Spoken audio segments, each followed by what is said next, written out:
Reporter breaking. തൊഴിലിടങ്ങളിൽ മയക്കുമരുന്ന് ഉപയോഗിക്കുന്നവരെ പിടികൂടാൻ പോലീസ്. മയക്കുമരുന്ന് ഉപയോഗം കണ്ടെത്താൻ ശാസ്ത്രീയ പരിശോധന നടത്തും. മയക്കുമരുന്ന് ഉപയോഗിക്കുന്നവരെ ജോലിയിൽ നിന്ന് പിരിച്ചുവിടും. സ്വകാര്യ സ്ഥാപനങ്ങളിൽ മയക്കുമരുന്ന് ഉപയോഗിക്കുന്നവരെ കണ്ടെത്താനാണ് പദ്ധതി. ആദ്യഘട്ടത്തിൽ സംസ്ഥാനത്തെ കോർപ്പറേറ്റ് കമ്പനികളിലാണ് പദ്ധതി നടപ്പാക്കുക. ആർ ഋഷിപാൽ നമുക്കൊപ്പം.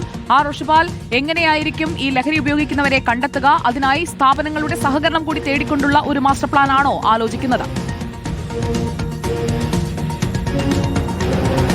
സുജയ പാർവതി, സംസ്ഥാനത്ത് പോലീസിന്റെ നേതൃത്വത്തിൽ ഓപ്പറേഷൻ ഡി ഹണ്ട് പുരോഗമിക്കുന്നുണ്ട്. വിവിധയിടങ്ങളിൽ മയക്കുമരുന്ന് പരിശോധന തുടരുന്നു.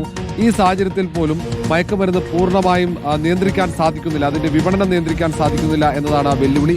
ആ ഒരു സാഹചര്യത്തിലാണ് വിശദമായി പഠനം നടത്തിയപ്പോൾ 30-35 വയസ്സിനുമിടയിലുള്ളവരാണ് കൂടുതലായും മയക്കുമരുന്ന് ഉപയോഗിക്കുന്നതെന്ന കണ്ടെത്തൽ ഉണ്ടായത്.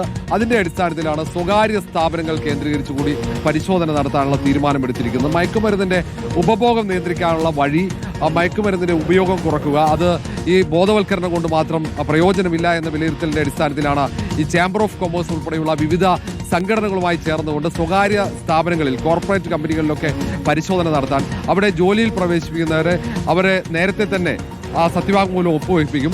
മയക്കുമരുന്ന് ഉപയോഗിക്കാൻ പാടില്ല എന്ന്, ഉപയോഗിക്കില്ലെന്ന് ഉറപ്പുവരുത്തും. അതിനു പുറമെ ഉപയോഗിച്ചു കഴിഞ്ഞാൽ ജോലിയിൽ നിന്നും പുറത്താക്കുന്ന കാര്യത്തിൽ അവരുടെ ഒപ്പ് മേടിക്കും. അങ്ങനെ ഒപ്പ് മേടിച്ചതിന് ശേഷം മാത്രമേ ജോലിയിൽ പ്രവേശിപ്പിക്കുകയുള്ളൂ. ജോലി സമയത്ത് പരിശോധന നടത്തുമ്പോൾ മയക്കുമരുന്ന് ഉപയോഗിച്ചതായി കണ്ടെത്തി കഴിഞ്ഞാൽ അപ്പോൾ തന്നെ ജോലിയിൽ നിന്നും പിരിച്ചുവിടുന്ന തരത്തിലാണ് ഈ പരിശോധനയും പദ്ധതിയും ആസൂത്രണം ചെയ്തിരിക്കുന്നത്. വൈകിട്ട് DGP രാവണ ചന്ദ്രശേഖർ ഈ പദ്ധതിയുമായി ബന്ധപ്പെട്ട കാര്യങ്ങൾ വിശദീകരിക്കാൻ പോലീസ് ഹെഡ്ക്വാർട്ടേഴ്സിൽ വാർത്താ സമ്മേളനം വിളിച്ചിട്ടുണ്ട്. വളരെ ഗൗരവത്തോടെയാണ് ഈ പദ്ധതി നടപ്പിലാക്കാൻ ഒരുങ്ങുന്നത്. അങ്ങനെ അതുവഴി ഈ സ്വകാര്യ സ്ഥാപനങ്ങൾ, വലിയ കോർപ്പറേറ്റ് കമ്പനികളിൽ, IT കമ്പനികളിലടക്കം ലഹരി ഉപയോഗിക്കുന്നത് തടയാൻ കഴിയും. അതുവഴി മയക്കുമരുന്നിന്റെ വിപണനം കുറയ്ക്കാൻ കഴിയും.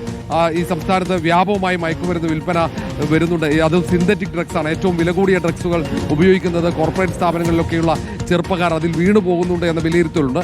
അതിന്റെ അടിസ്ഥാനത്തിലാണ് ഇത്തരം ഒരു പദ്ധതിയിലേക്ക് സംസ്ഥാന പോലീസ് എത്തുന്നത്. ശരി, ആർ ഋഷിപാലാണ് വിവരങ്ങൾ നൽകിയത്.